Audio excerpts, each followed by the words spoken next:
अस्सलाम वालेकुम, मेरा नाम डॉक्टर सोफिया उमैर बाजवा है। आज की इस वीडियो में मैं बात करूंगी मिसकैरेज के बारे में। आज मैं आपको बताऊंगी मिसकैरेज क्या होता है, मिसकैरेज क्यों होता है और मिसकैरेज का ट्रीटमेंट कैसे करते हैं। सबसे पहले मैं आपको बताती हूँ कि मिसकैरेज क्या होता है।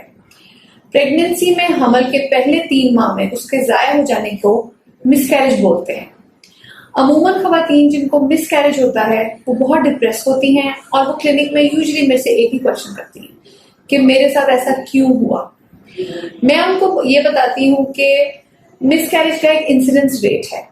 10 प्रेग्नेंट औरतों को बिठा दिया जाए तो उनमें से 2 खवातीन का मिसकैरेज हो जाता है। इसकी वजह ज्यादातर हमल में कोई जेनेटिक एबनॉर्मैलिटी होती है, यानी कि उस प्रेगनेंसी में कोई एबनॉर्मैलिटी होती है और ये कुदरत का तरीका है कि एबनॉर्मल प्रेगनेंसी कंटिन्यू ना करे और वो खुद ब खुद खत्म हो जाए। मिसकैरेज से बल्कि ये पता चलता है कि मियाँ बीवी का निजाम ठीक चल रहा है और फ्यूचर में उनको आराम से प्रेगनेंसी हो जाएगी और मेजॉरिटी कपल्स में नेक्स्ट प्रेगनेंसी नेचुरल होती है, हेल्दी होती है और आराम से कंटिन्यू भी कर जाती है। अब मैं आपको बताऊंगी कि मिसकैरेज का ट्रीटमेंट कैसे किया जाता है। मिसकैरेज को ट्रीट करने के 3 तरीके हैं।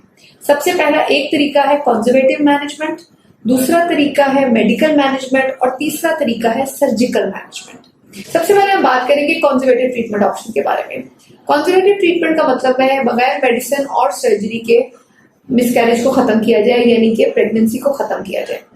इस तरीका इलाज में खवातीन को वेट एंड सी की ऑप्शन दी जाती है कि वो वेट करें और कुछ दिन गुजरेंगे तो एक नेचुरल प्रोसेस से ही प्रेगनेंसी खत्म हो जाएगी और खवातीन उस प्रेगनेंसी से फारिग हो जाएंगी।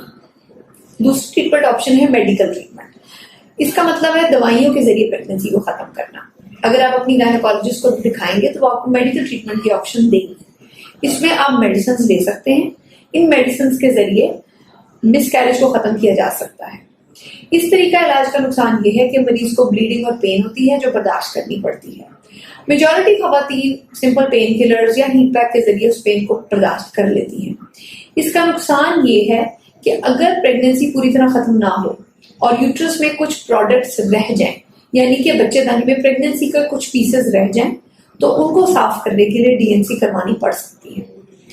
मेडिकल ट्रीटमेंट और कंजर्वेटिव ट्रीटमेंट का फायदा ये भी है कि इसके लिए कोई बेहोशी नहीं लेनी पड़ती, ऑपरेशन थिएटर नहीं जाना पड़ता और रिलेटिवली एक चीपर ऑप्शन है, एक्सपेंसिव भी पेशेंट को नहीं पड़ता।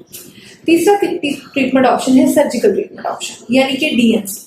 डीएनसी एक प्रोसीजर है जो जनरल एनेस्थेटिक में ऑपरेशन थिएटर में किया जाता है। इसमें बेहोशी के अंदर मरीज की यूट्रस को क्लीन आउट कर दिया जाता है। इसका फायदा ये है कि एक दफा डीएनसी करा के अंदर से यूट्रस प्रॉपरली क्लीन आउट हो जाती है और उसके बाद मरीज जो है वो बार बार उसको फॉलोअप के लिए डॉक्टर के पास नहीं जाना पड़ता।